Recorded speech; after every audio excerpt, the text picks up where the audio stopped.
dito palibay sa harap ng Watermark Canino Highway, Novaliches, Quezon City. At ngayon po, eto na po, papakita po namin sa inyo itong in-order ni Mr. Margarito para sa regalo niya kay Ma'am Maria P. Oliva po. Ito po, steering wheel na.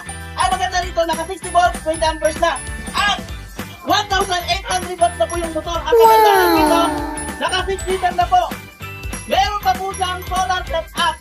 Sigurado hindi po masisisi si Mr. Margarito sa pagbibigay ng regalo sa kanyang asawa dahil napakaganda na po nitong e-bike na to. At itong e-bike na to ang tinatawag namin na Tamaraw D1 S6. At nakakanta na nga po ang e-bike na in-order ni Mr. Margarito Oliva para sa kanyang asawa na si Mrs. Maria P. Oliva. Ayan po. At happy birthday! Ay, e-bike na to. Deliver na. Happy